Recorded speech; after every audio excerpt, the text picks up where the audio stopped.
Donc, ce matin, je ne sais pas si vous saviez, mais nous sommes aussi le dernier dimanche de l'année. Ça va l'année prochaine avant que je reprêche. C'est quand même intéressant, hein? Bon, ouais. Surtout que c'est dimanche prochain. Effectivement. Bon. C'est une réalité. Ça passe toujours vite en plus. Mais au cours de l'année 2025, on a vu beaucoup de choses, vécu beaucoup de choses. Pas juste vu à travers dans la vie de l'Église, mais comme enfant de Dieu, dans notre quotidien, si on s'arrête, si on est à la période où aux nouvelles, ils sortent les bilans de l'année. Mais puis je ne dis pas qu'il faut faire des bilans nécessairement, mais en même temps, je pense que c'est important de s'arrêter des fois pour réfléchir à qu'est-ce que le Seigneur a permis dans nos vies, qu'est-ce qu'on a vécu, des fois des choses merveilleuses, des fois des choses plus difficiles. Mais toutes ces choses-là, comment Dieu les a utilisées pour nous transformer, nous faire devenir de plus en plus semblables à lui. Et souvent, on néglige ça en disant « Ah, voilà, c'est juste une autre année qui va commencer. » Oui, mais on marque le temps, les humains, hein, parce que nous, on n'est pas encore au ciel, donc on doit marquer le temps parce qu'on est régi par le temps. Mais c'est aussi des périodes où on doit juste se poser la question. Qu'est-ce que Dieu a fait? Qu'est-ce que Dieu va continuer à faire? Des fois, souvent c'est pour ça que je dis, hein, quand on n'écrit pas ce que Dieu fait, c'est difficile de se rappeler. Parce qu'il y a probablement beaucoup plus de choses qui sont passées en 2025 que ce que vous vous rappelez. Des fois, c'est peut-être la peine de noter des choses que Dieu nous montre, ce que Dieu fait dans nos vies, des réflexions que Dieu nous amène à faire. Et donc, ce matin, on poursuit notre série dans l'Évangile de Luc. Et ce matin, on va voir des gens, encore une fois, parce que qui ont été interpellés au milieu de leur quotidien, de leur vie simple, où les choses se déroulaient de manière habituelle, et tout à coup, l'arrivée de ce Jésus va venir transformer, bouleverser leur quotidien, à un tel point que le reste de leur vie, on n'a pas les détails, mais n'ont sûrement pas été pareils. Après un long moment d'attente, Dieu va se révéler. Et je trouve ça intéressant parce que dans les Écritures, ce qu'on va voir ce matin, on entend parler juste à ce moment-là. Et il y a beaucoup d'illustres inconnus dans les Écritures. Je réfléchissais ce matin puis avec Carmen, puis je disais, hey, il y a les 12 apôtres, là. Il y en a que c'est des illustres inconnus. Hein. On ne sait absolument rien. Rien. À part le nom, parce qu'ils sont énumérés. Mais on ne sait absolument rien. Mais imaginez, on ne sait rien. Mais ils ont été avec Jésus, collés sur Jésus. Ils ont vu Jésus agir.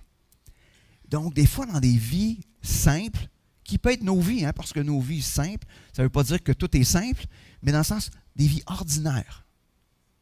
Dieu nous utilise, Dieu se manifeste, et c'est un petit peu ce qu'on va voir ce matin à travers ces rencontres-là. Fait qu'avant d'aller dans le texte qu'on va voir ce matin, on va voir Luc au chapitre 2, versets 21 à 52, mais on va se tourner vers ce Dieu qui se révèle. Ah oui, Seigneur, ce matin, on vient devant toi. On veut, dans cette fin d'année, Seigneur, on veut juste se déposer. Seigneur, tu es ce Dieu qui se révèle, ce Dieu qui se manifeste de toutes sortes de manières dans nos vies. Et Seigneur, ce matin, on veut être à l'écoute de ce que tu veux nous montrer, à l'écoute de ce que tu veux accomplir en nous. Seigneur, à travers ces récits, tout simple, Seigneur, tu accomplis de grands miracles. Alors, Seigneur, conduis-nous dans ta parole ce matin. Amen. Ce qui est intéressant dans ce début, parce que Jésus, on va voir, il n'est pas encore dans son ministère actif. On est encore Jésus bébé ou enfant. On est encore dans cette étape-là. Mais on va voir que Marie, Joseph et Jésus, par le fait même, ils vivent selon la loi de l'époque, la loi du peuple juif. Ils ne sont pas en marge, il n'y a rien d'extraordinaire, ils ne vivent pas en dehors des règles établies. On a beau dire, ah oui, mais Jésus est un rebelle. Ouais, mais il est venu, oui, accomplir la loi, mais il est né dans la loi. Ils ont suivi la loi jusqu'à ce début de son ministère, même son ministère. Jésus suivait la loi. Imaginez, les règles établies par Dieu dans l'Ancien Testament. Donc, Dieu va se révéler à travers quelque chose qu'on dirait, pourquoi il faut être sous cette contrainte-là? C'est sûr que Jésus ne s'est pas encore manifesté, mais à ce moment-là, Jésus ne vient pas encore bouleverser quoi que ce soit. On sait que le reste va venir bouleverser bien des règles établies, mais pour l'instant, donc, rien qui vient bouleverser. Donc, j'appelle ça une histoire qui est entre les deux, c'est-à-dire entre la naissance de Jésus puis le début de son ministère actif. Donc, ce matin, on va voir vraiment cet entre-deux-là. Donc, débutons avec Luc 2, versets 21 à 24. Ça nous dit, quand le 8e jour fut accompli, il fut circoncis et fut appelé Jésus, du nom indiqué par l'ange avant sa conception. Et quand les jours de leur purification furent accomplis, selon la loi de Moïse, on l'emmena à Jérusalem pour le présenter au Seigneur, suivant ce qui est écrit dans la loi du Seigneur. Tout mâle premier-né sera consacré au Seigneur, et pour offrir en sacrifice une paire de tourterelles ou 2 jeunes pigeons, comme c'est prescrit dans la loi du Seigneur. Ce passage nous plonge directement dans le livre des Lévitiques, dans l'Ancien Testament. Et voilà une raison pourquoi on a le livre des Lévitiques. C'est-à-dire que, imaginez, même Jésus, il plonge, il nous ramène dans le livre de Lévitique, même si des fois on n'aime pas lire ce livre-là. Fait que donc, Lévitique, c'est dans le chapitre 12 du livre de Lévitique. On va voir le verset 3, 4 et 6, 8. Après ça, on va revenir sur le 3, 4, ça nous dit, le 8e jour, l'enfant sera circoncis. Donc, la circoncision, donc Jésus a été circoncis comme tous les mâles juifs de l'époque, le 8e jour. Par la suite, ça nous dit, elle restera encore 33 jours à purifier de son sang. Là, il parlait de la mère. Elle ne touchera rien de consacré et il n'ira pas au sanctuaire jusqu'à ce que les jours de la purification soient accomplis. Verset 6. Lorsque les jours de sa purification seront accomplis, pour un fils ou pour une fille, elle apportera au sacrificateur à l'entrée de la tente de la rencontre un agneau d'1 an pour l'holocauste et un jeune pigeon ou une tourterelle en sacrifice pour le péché. Le sacrificateur les présentera devant l'Éternel et fera pour elle l'expiation. Elle sera purifiée du flux de son sang. Telle est la loi pour la femme qui enfante un garçon ou une fille. Si elle n'a pas en main de quoi se procurer un agneau, elle prendra 2 tourterelles ou 2 jeunes pigeons, l'un pour l'holocauste et l'autre en sacrifice pour le péché. Le sacrificateur fera pour elle l'expiation et elle sera pure. Donc, les premiers versets qu'on a lus nous parlent du 8e jour, donc la circoncision de Jésus, et nous parlent donc de 33 jours plus tard, ce qu'on appelle des sacrifices reliés à la purification, qui étaient selon la loi de l'époque. Autre élément important que ça nous montre, c'est que Marie et Joseph étaient pauvres. Parce qu'ils n'étaient pas capables d'offrir un agneau. Ils devaient offrir, donc dans ce cas-là, donc des tourterelles ou des pigeons pour les gens qui étaient plus pauvres. Ça nous montre donc dans toute la famille dans laquelle il était, Jésus, donc il est né dans une famille qui n'était pas riche, qui n'avait pas les moyens d'offrir ces animaux-là. Mais c'est intéressant de voir que tout le respect des règles, ils font les choses selon les règles. Jésus est né, puis l'ange n'a pas dit « Vous ferez bien les choses comme je vais vous dire autrement ». Non, non, non. Hein, l'ange, quand il a annoncé, ça va se passer comme si rien n'était. Et pour les gens de l'époque, C'était comme si rien n'était. Jésus était un bébé pour la plupart des gens qui étaient là, à part les bergers qui avaient vu Jésus. Pour tout le monde, c'est un enfant comme toutes les autres. Comme toutes les autres.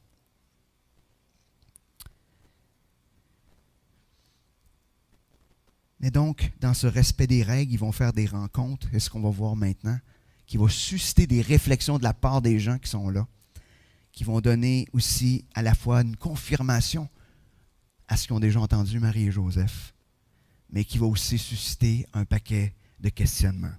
Et donc, on va regarder 2 de ces rencontres-là. Première rencontre, la rencontre avec Siméon. Donc, verset 25. Et après.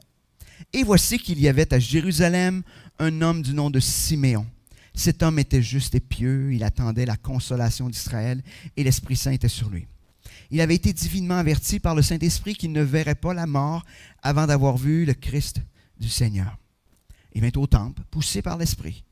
Et comme les parents apportaient le petit enfant Jésus pour accomplir à son égard ce qui était en usage d'après la loi, il le reçut dans ses bras, bénit Dieu et dit, « Maintenant, Maître, tu laisses ton serviteur s'en aller en paix, selon ta parole. Car mes yeux ont vu ton salut, que tu as préparé devant tous les peuples, lumière pour éclairer les nations et gloire pour ton peuple Israël. » Son père, sa mère étaient dans l'admiration de ce qu'on disait de lui. Siméon les bénit et dit à Marie, sa mère, « Voici, cet enfant est là pour la chute et le relèvement de beaucoup en Israël, et comme un signe qui provoquera la contradiction, et toi-même une épée te transpercera l'âme, afin que les pensées de beaucoup de cœurs soient révélées. » Donc, premier fils, il l'amène au temple parce que l'objectif était de le consacrer au Seigneur. C'est ce qu'il faisait. Il se présente donc au temple pour consacrer Jésus au Seigneur. C'était selon la règle. Circoncision, purification de Marie, présentation de Jésus pour l'offrir pour le Seigneur. Donc, ils sont encore une fois en train d'accomplir des règles de la loi. Mais la famille rencontre un homme pieux et juste, c'est ce que ça nous dit, qui attendait la venue du Messie, comme tous les Juifs de l'époque, comme tous les Juifs malheureusement encore aujourd'hui, attendent la venue de ce Messie. Et lui, il l'attendait.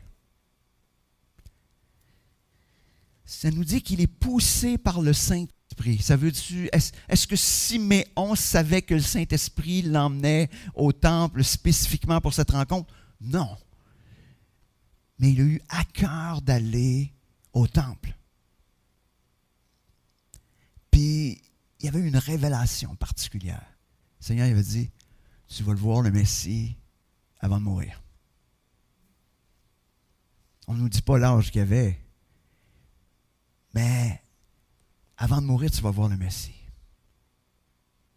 Alors, il s'en va au temple, poussé par l'Esprit. Et à ce moment-là, quand il voit Jésus, quand il voit le Fils de Dieu, le Messie, il ne peut pas faire autrement que d'ouvrir la bouche. Il est en train de dire que Jésus, ce petit enfant, Fils de Dieu, va être l'instrument pour le salut de tous les peuples. C'est quelque chose d'incroyable. La lumière qui va éclairer les nations. La gloire du peuple d'Israël. Il va produire à la fois la chute ou le relèvement. Un ou l'autre. Il n'y aura pas personne qui va être indifférent. C'est soit qu'ils vont croire ou soit qu'ils vont refuser de croire. Et c'est ce on sait de du reste de la vie de Jésus et c'est ce qu'on sait aujourd'hui dans nos propres vies. Il produit l'un ou l'autre. Une contradiction parce que ce Jésus, dans toute sa gloire, qui devient un fils humain, 100% Dieu, 100% homme. Et dès ce moment aussi, il y a l'annonce de la mort de Jésus. Source de souffrance pour Marie. source de souffrance pour Marie. La mort de Jésus, imaginez, pas vieux là, 40 jours. À peu près 40 jours. Déjà, sur sa vie, c'est déjà annoncé. Puis c'est annoncé à Marie que ça va se passer durant son vivant à elle. Pas que ça va arriver plus tard, mais qu'elle va vivre le deuil. Et parce que c'est ça, cette image d'être transpercée, c'est cette image du deuil pour une mère qui perd son fils. Donc le deuil est déjà annoncé pour Marie. Et ce que ça nous dit, c'est qu'il va révéler les cœurs et les pensées. Quand on s'arrête à tous ces aspects-là ce matin, j'ai goût presque de vous demander, mais je ne veux pas de réponse, mais est-ce que ce Jésus a produit cela dans vos propres vies? Est-ce qu'il était cette source de salut? Est-ce qu'il est celui qui la lumière de votre vie?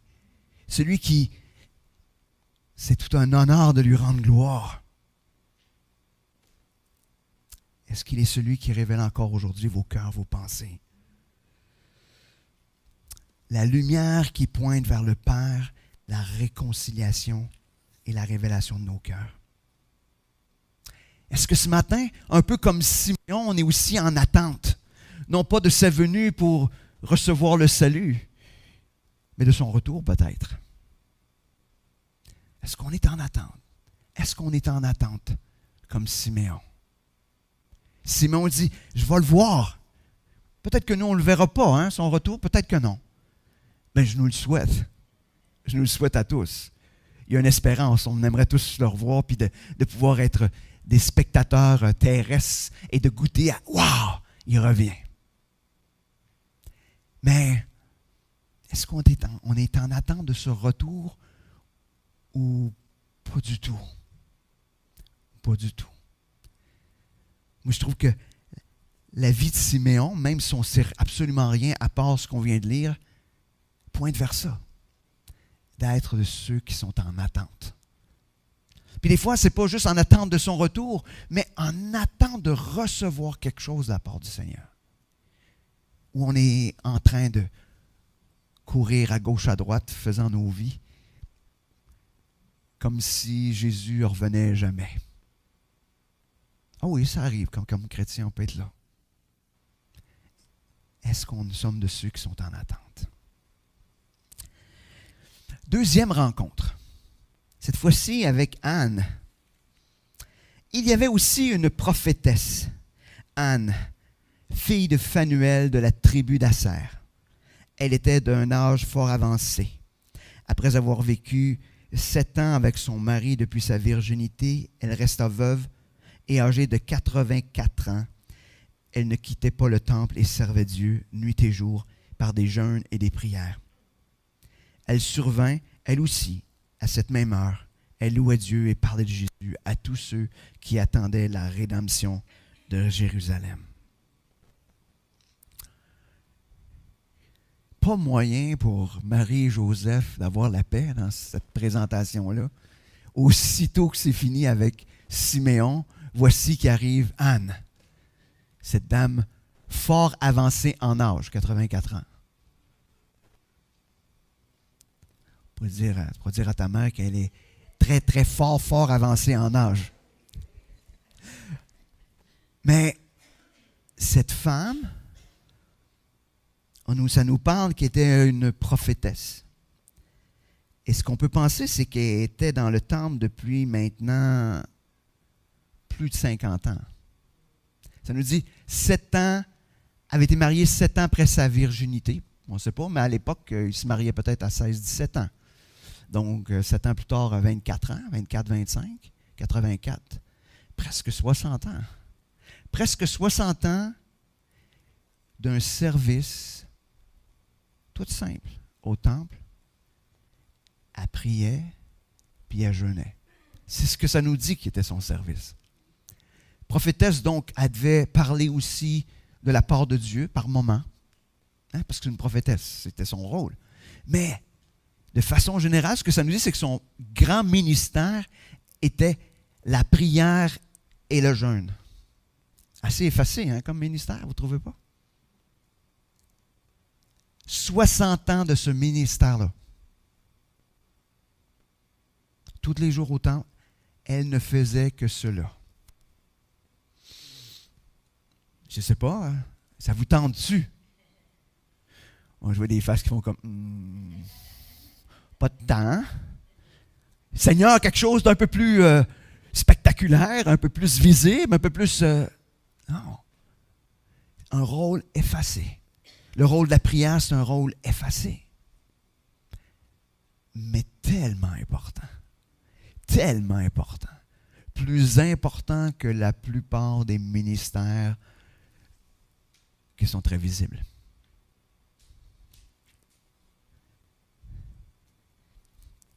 Si on avait plus de gens qui prient de manière intensément, on aurait probablement moins de gens qui disent n'importe quoi en avant. Je pense. Donc, elle est continuellement dans le temple jeûnant et priant. C'est fascinant. Aussitôt qu'elle le voit, elle sait qui il est. Elle le reconnaît. Elle le reconnaît. Ah, il n'y avait pas une auréole comme il est représenté dans certaines images saintes, là, puis tu sais, une espèce d'affaire puis qui illuminait. Pas du tout. C'est un bébé comme tous les bébés. Mais elle le sait parce que le Saint-Esprit, d'une manière évidente, dit, c'est lui. C'est lui.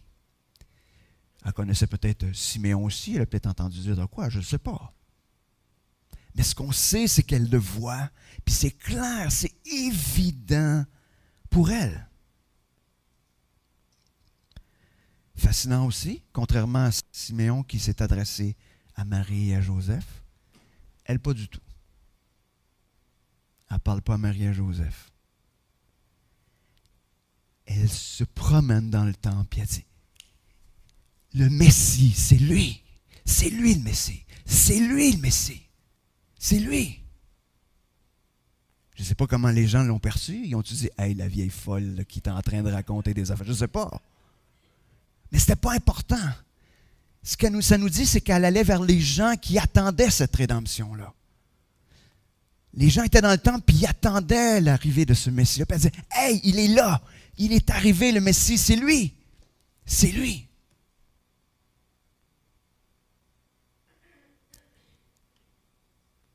C'est ce qu'on entend de l'histoire de Anne, imaginez. Rien d'autre. On n'entend pas parler après. Pas du tout. Elle était la première évangéliste. Ben, une des premières, il y a eu les bergers avant quand même, faut pas. Une des premières évangélistes a annoncé qu'il était le Messie. Imaginez. Donc,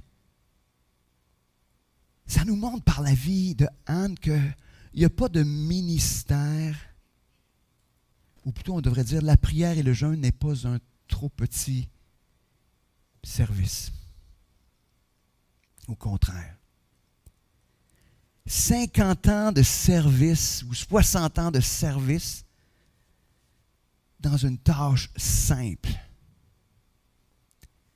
c'est pas sans valeur.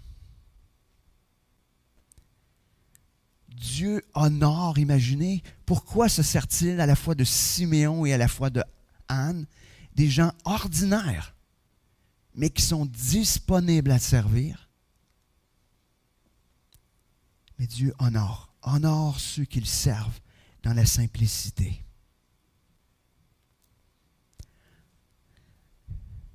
Mais en même temps, ce qui est intéressant, c'est dans le service simple de Anne, de prier et de jeûner, il l'a sorti de sa zone habituelle. Il a dit, hey, ouvre la bouche. Ouvre la bouche. Il n'a pas dit d'ouvrir la bouche s'est ouverte tout seul, je pense. Est-ce que nous, de cette manière-là, cette rencontre avec Jésus, pas le Jésus, le petit Jésus, Mais ce Jésus qui est le Messie, nous a sauvés, qui a transformé nos vies, puis qui continue à le faire, est-ce que nos bouches continuent de s'ouvrir encore et encore? Pour dire, hey, c'est lui le Messie.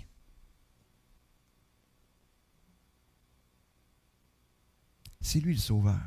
On le croit-il encore?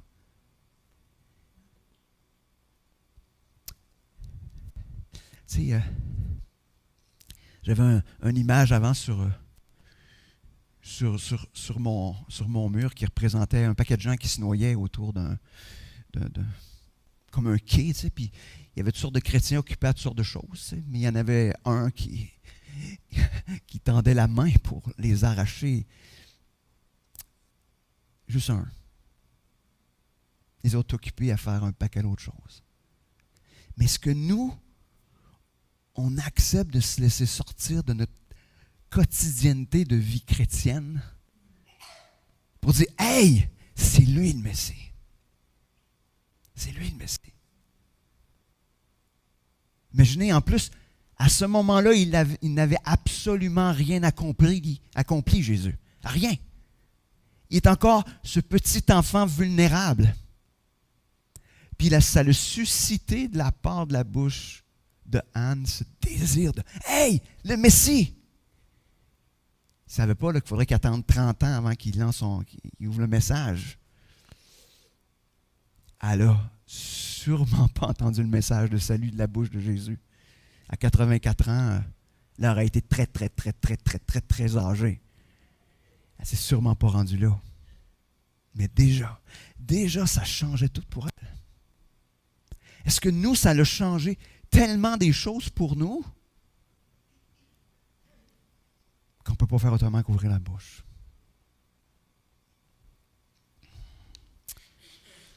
Poursuivons. Après ces grands événements, il y a ce retour à la maison. Donc, 39-40. Lorsqu'ils eurent tout accompli selon la loi du Seigneur, ils retournèrent en Galilée, à Nazareth, leur ville. Or, le petit enfant grandissait, se fortifiait, il était rempli de sagesse, et la grâce de Dieu était sur lui. Ce que ça nous dit, c'est que Jésus grandissait et se fortifiait, rempli de sagesse, de la grâce de Dieu. C'est la seule chose qu'on sait. On va voir dans quelques instants quelque chose qui arrive 12 ans plus tard. Mais aucune information, absolument rien sur Jésus, à part qu'on sait qu'il grandissait et se fortifiait.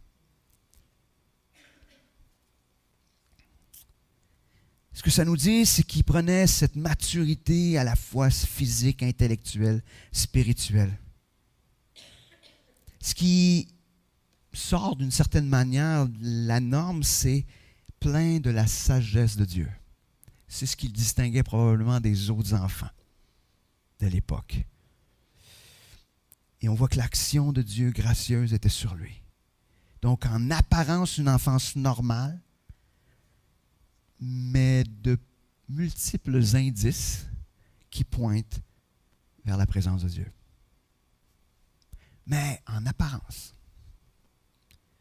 Donc, dans toute la normalité, 12 ans plus tard. La parole ne nous donne pas d'autres événements où Jésus se révèle, mais voici le seul événement avant le ministère public de Jésus. Donc, verset 41, ça nous dit, ses parents allaient chaque année à Jérusalem pour la fête de la Pâque. C'est simple. Pourquoi qu'ils allaient? Parce que c'était la coutume. Encore une fois, le respect de la règle.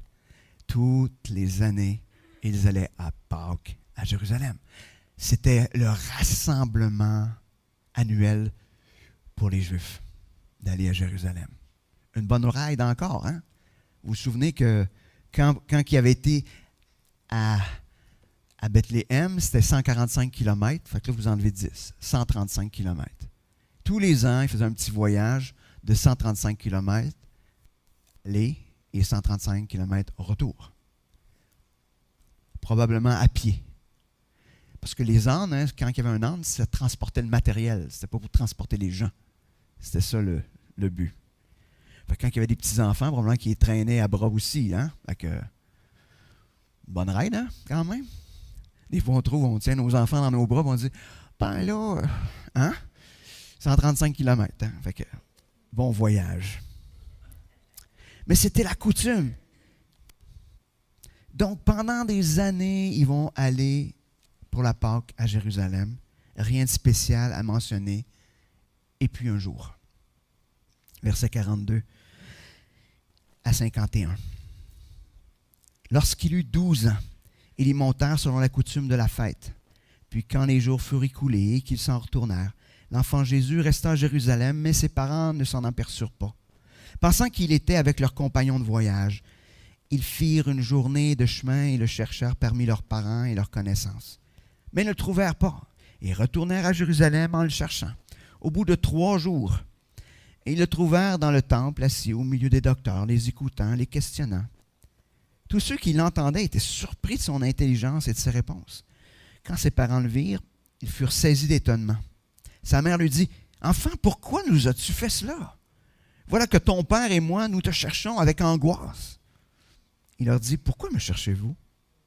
Ne saviez-vous pas qu'il faut que je m'occupe des affaires de mon père? » Mais ils ne comprirent pas la parole qu'il leur disait. Puis il descendit avec eux pour aller à Jérusalem. Il leur était soumis. Sa mère conservait toutes ces choses dans son cœur. Wow! 12 ans. Quand on regarde 12 ans, c'est une époque, c'est une période charnière pour les garçons juifs, 12 à 13 ans. Les filles, c'est 12 ans. Puis les gars, c'est 13 ans. En général, on dit à 13 ans, ils deviennent des hommes de la loi. Ils font leur, aujourd'hui, à l'époque, il n'y avait pas ça, mais aujourd'hui, ils font le bar mitzvah. Et c'est ce qu'ils font. Et ça, ils le font 13 ans. Aujourd'hui, c'est ça. Donc, on est dans cette période de charnière. Puis, ce qui nous indique qu'il n'était pas encore considéré comme un adulte, parce que quand, à 13 ans, il était considéré comme un adulte, c'est que tout le long du récit, il l'appelle enfant. Il ne l'appelle pas adulte. Donc, on est juste donc à la transition avant le passage à l'âge adulte. Et c'est ça qui amène encore plus d'étonnement, parce que l'enseignement, selon la loi, commençait quand ils avaient été, donc, ils étaient devenus des hommes de la loi, donc à partir de 13 ans. Oui, il avait entendu des choses, mais il n'était pas encore enseigné dans la Torah. C'était à venir. Mais on est juste vraiment dans cette transition-là. 12 ans à l'époque, c'est pas 12 ans aujourd'hui. Je me souviens quand j'avais 12 ans, je ne parlerai pas de mes gars, je vais parler juste de moi, puis je joue encore avec mes petites autos, tu sais. On est ailleurs. Il y en a qui sont plus vieux, puis je joue encore les petites autos, ça c'est un autre problème. Mais ça, on n'en parlera pas. Mais, donc, il y avait vraiment, on est à cette transition entre l'enfance et l'âge adulte, un peu comme Yvan nous l'avait dit. À cette époque-là, l'adolescence n'existait pas. C'est une invention moderne, l'adolescence. Je ne sais pas si vous savez, mais c'est une invention moderne. Pour expliquer quelque chose, en tout cas, je ne verrai pas là.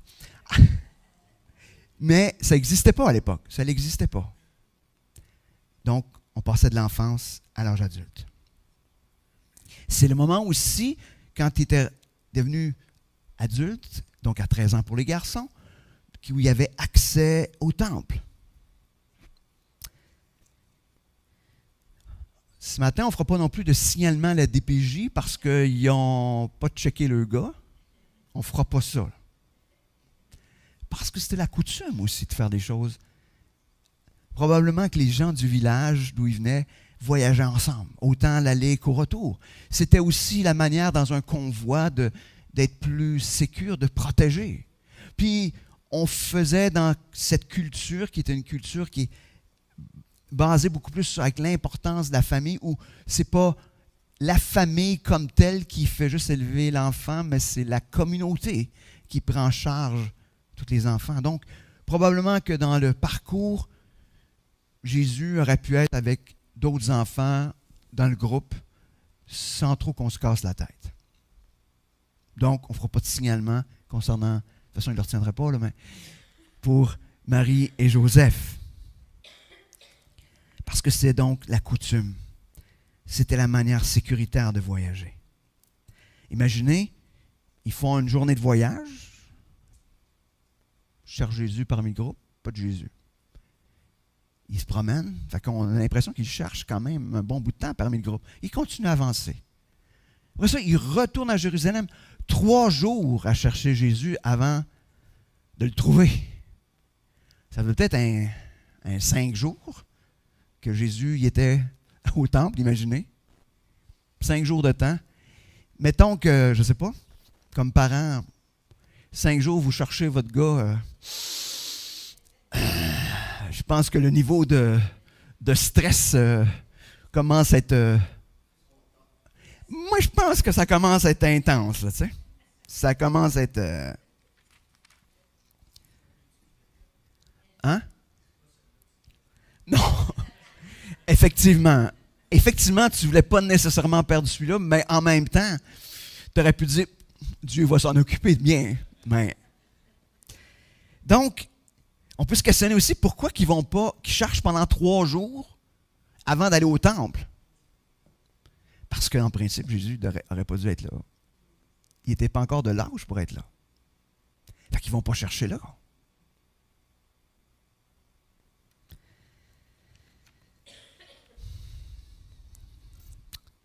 Ça m'a amené à me questionner, c'est combien de temps je peux voyager dans mon quotidien en ayant perdu Jésus?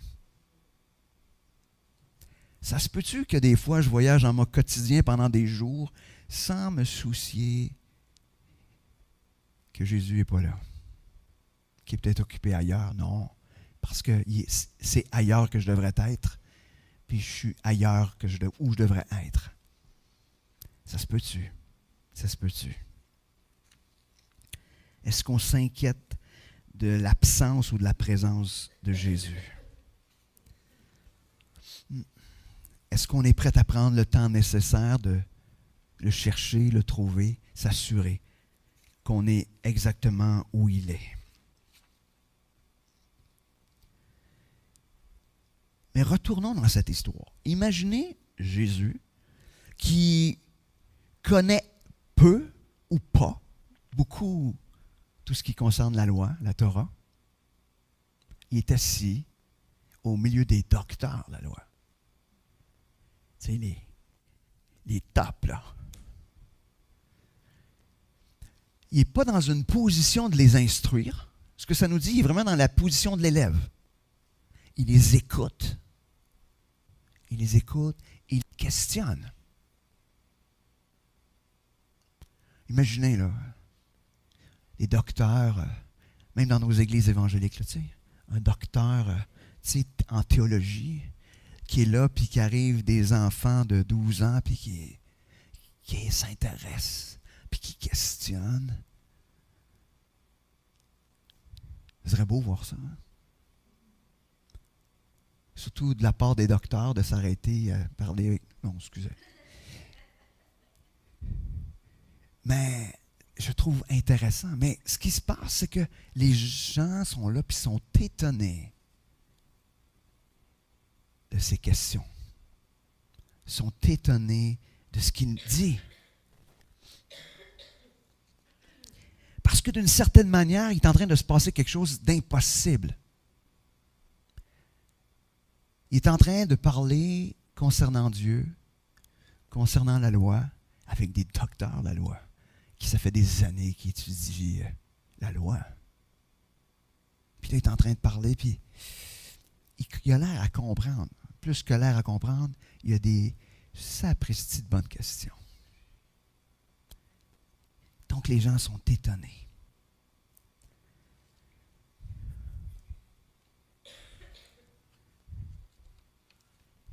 Alors Marie arrive sur l'entrefaite avec Joseph, mais elle a une réaction de mère.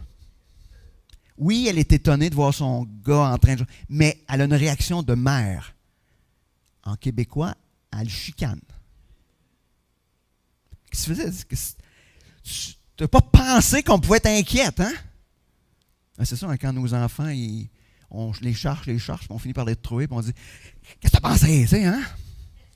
Bon, peut-être pas, on fait peut-être pas ça de même, c'est peut-être différent. Vous avez votre manière de réagir, mais c'est comme « Hey! »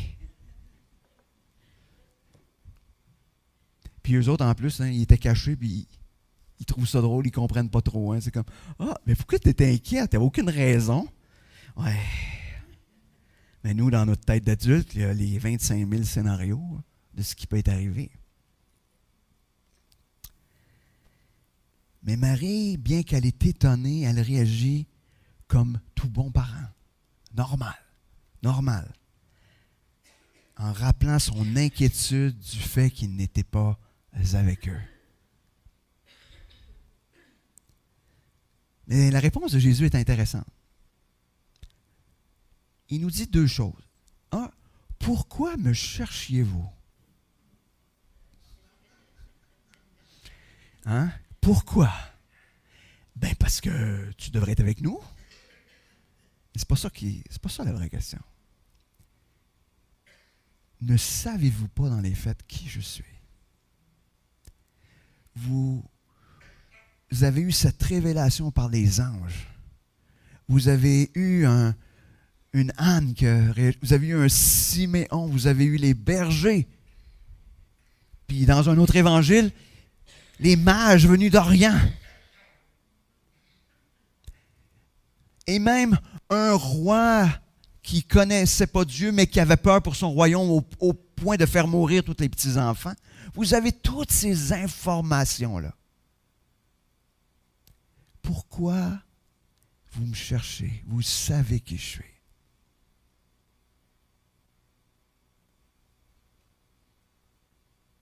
Deuxième élément dans sa réponse, je m'occupais des affaires de mon Père. Jésus était en train, déjà, de s'occuper du ministère qui devait être plus grand que Dieu lui avait donné, que son Père lui avait donné. Ce qui est intéressant de savoir, parce que sans certaines pensées, peut-être pas parmi les chrétiens, mais des fois, hein, Jésus ne savait pas qu'il était encore le Fils de Dieu pour certains. Les gens pensent que Jésus était au courant qui il était quand il était baptisé. C'est comme j'ai été baptisé, le Saint-Esprit est descendu. Il y en a qui pensent ça, mais peut-être pas vous. Mais quand Jésus a été baptisé, le Saint-Esprit est descendu et il a su à ce moment-là qu'il était le Fils de Dieu. Non, il le savait déjà. Il savait déjà qu'il était le Messie. Dès sa naissance, il le savait. Mais je fais juste vous... Parce que des fois, on ne pense pas réellement comme ça, mais il y a quelque chose qui persiste des fois dans nous. Des petits doutes sur des choses. Donc, Jésus, c'est qui il est. Mais ça démontre aussi son étonnement que ses parents ne comprennent pas encore qui il est. D'ailleurs, Marie ne comprend même pas sa réponse. C'est ce que le texte nous dit. Du moins pas encore. Du moins pas encore. Le verset 51 nous dit aussi que Jésus n'a pas agi par rébellion. Ou par... Non, ça nous dit qu'il était soumis à ses parents. Donc on a un événement à 12 ans où Jésus est révélé d'une manière toute particulière.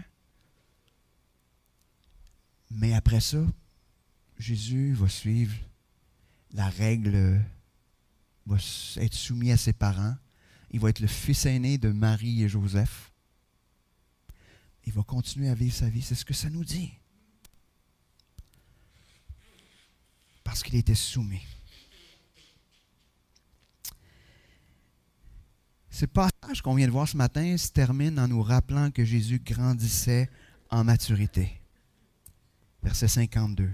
Et Jésus croissait en sagesse, en stature et en grâce devant Dieu et devant les hommes. Comme je vous disais en début, on est à ce dernier dimanche de l'année. Une année où on a justement parlé de maturité spirituelle. Vous vous souvenez, ça ne fait pas si loin que ça dans le temps. On a parlé de la maturité spirituelle. Et ce que ça nous dit, c'est que Jésus a grandi en maturité spirituelle. Parce que bien qu'il était Dieu, il était aussi ce jeune de 12 ans, ce jeune de 14 ans, ce jeune de 16 ans. Il était aussi cela. Parce qu'il était à la fois 100% Dieu, mais à la fois 100% homme.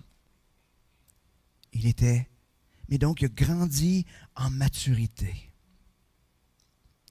Jésus l'a fait de manière parfaite.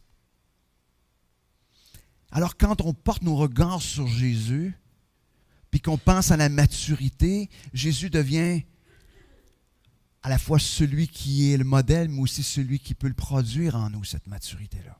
C'est pas ailleurs qu'en Jésus qu'on peut grandir en maturité.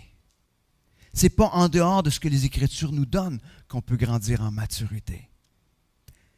C'est seulement en Jésus.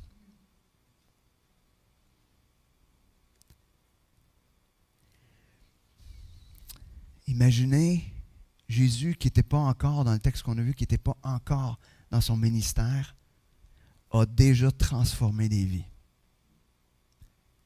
Si Jésus, enfant, bébé, a transformé des vies, imaginez ce Jésus ressuscité, glorifié. Qu'est-ce qu'il peut accomplir dans nos vies aujourd'hui?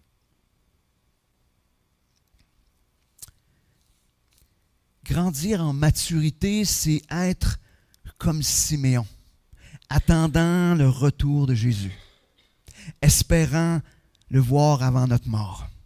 C'est être aussi comme Anne, à l'écoute de Dieu, dans un rôle que Dieu nous confie, qui peut être un rôle tout à fait simple, sans artifice, peut-être même dans un rôle invisible par moments, mais en même temps ne résistant pas à ouvrir la bouche pour raconter qui il est. À l'aube de 2026, ne voulez-vous pas être des Siméons ou des Anne?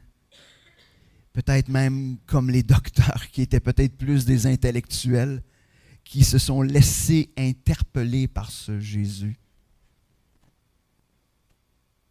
Ce Jésus qui était le Fils de Dieu qui s'est révélé. Alors qu'on soit tout à fait humble, tout à fait ordinaire, ou qu'on soit des docteurs de la loi, est-ce qu'on va se laisser interpeller, laisser transformer par ce Jésus ressuscité? Prions. Merci Seigneur pour ta parole ce matin. Merci de te révéler d'une manière toute particulière à nos cœurs. Seigneur, permets qu'on puisse te connaître encore mieux. Qu'on puisse se laisser encore et encore et encore transformer, impressionner, étonner par qui tu es. Seigneur, on veut être prêt à être des serviteurs humbles. Mais on est prêt aussi à ouvrir la bouche. On veut être de ceux qui se laissent conduire par ton esprit. On veut se laisser interpeller au milieu peut-être de même toutes les choses qu'on croit. Même si on sait plein de choses concernant le Père, Seigneur, on veut se laisser interpeller d'une manière toute simple et ordinaire. Merci Seigneur pour ta parole ce matin.